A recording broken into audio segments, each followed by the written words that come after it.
Dalam sebuah konferensi pers luar biasa di Moskow yang disiarkan langsung di seluruh dunia, juru bicara Kementerian Pertahanan Rusia, Letjen Igor Konashenkov, menyampaikan pernyataan yang tidak biasa dan sangat mengerikan. Dengan nada dingin dan penuh perhitungan, ia menyampaikan Rusia tidak tinggal diam melihat situasi global saat ini. Ketika satu blok kekuatan memaksakan kehendak mereka dengan rudal dan embargo, maka blok lainnya memiliki hak yang sama untuk melakukan penyeimbangan kekuatan, termasuk secara nuklir. Pernyataan itu diikuti satu kalimat yang memicu kehebohan global. Kami tahu, dan kami sudah tidak akan menyangkal lagi. Sejumlah negara bersenjata nuklir kini telah memasok kemampuan strategis tingkat tinggi kepada Republik Islam Iran. Jika sebelumnya Iran dianggap musuh regional, kini setelah pernyataan terbuka dari Moskow, statusnya berubah. Iran telah naik kelas menjadi poros kekuatan strategis global, dilindungi dan didandani oleh raksasa-raksasa nuklir dunia. Rusia sangat memahami cara kerja Barat. Buat mereka sibuk di Ukraina, lempar satu api di Timur Tengah, tambahkan unsur nuklir di tangan Iran, dan biarkan Washington bingung mana dulu yang harus dipadamkan. Sementara itu, Rusia terus memajukan aliansinya dengan Iran lewat bantuan teknologi, rudal, dan intelijen. Lalu dengan China, lewat ekonomi dan diplomasi. Juga Korea Utara sebagai ancaman di Asia Pasifik. Bahkan Amerika Latin sebagai pengalih perhatian sekunder.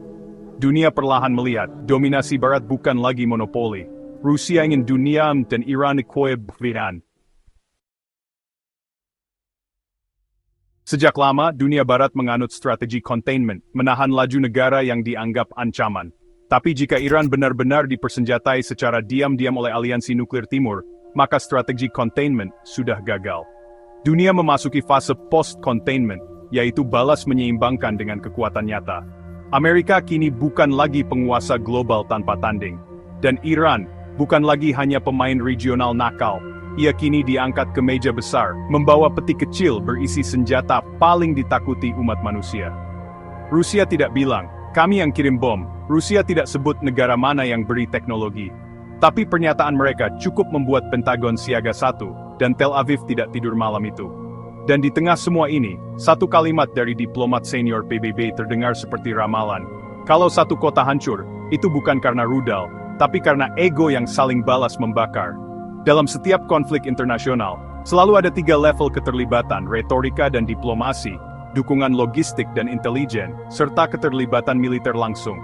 Selama ini, Rusia bermain di level 1 dan 2. Tapi kali ini, dengan eskalasi di Timur Tengah, dukungan terang-terangan terhadap Iran, dan ancaman kepada Amerika, indikasinya menunjukkan Rusia mulai naik ke level 3. Ini bukan lagi sekadar diplomasi.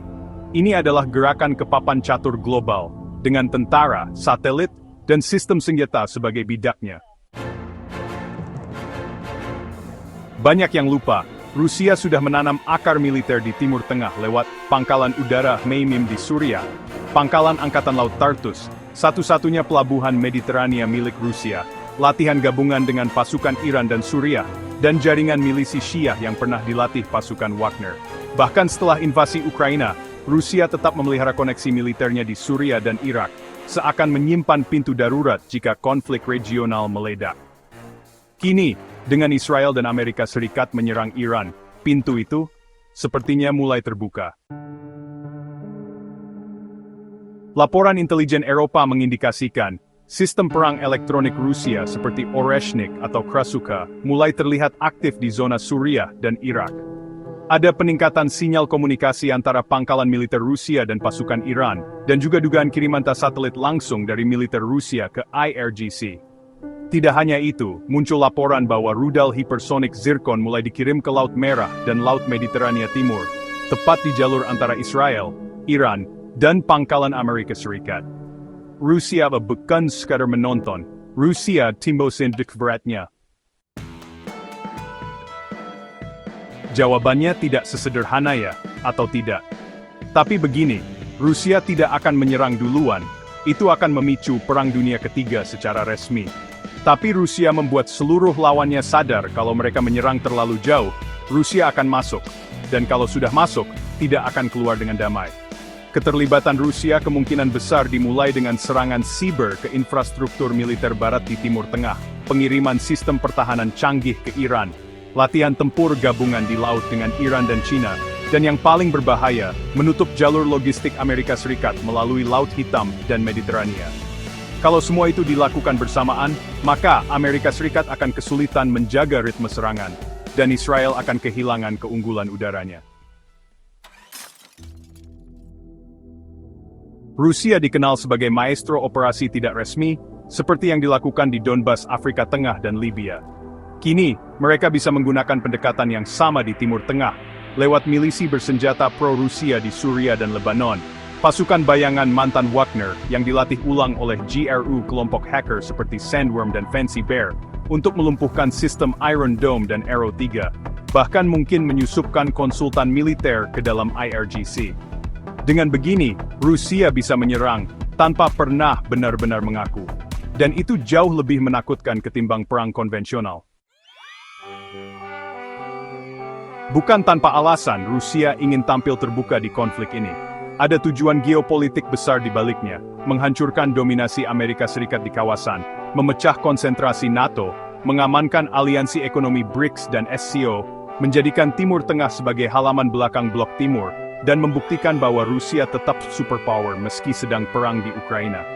Jika Barat bisa membela Israel habis-habisan, maka Timur juga bisa membela Iran tanpa basa-basi.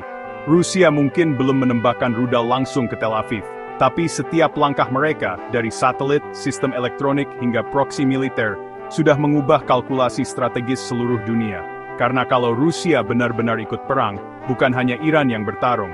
Dunia sedang memasuki ulang tahun ke-110 dari Perang Dunia I, dan sejarah mulai terdengar akrab.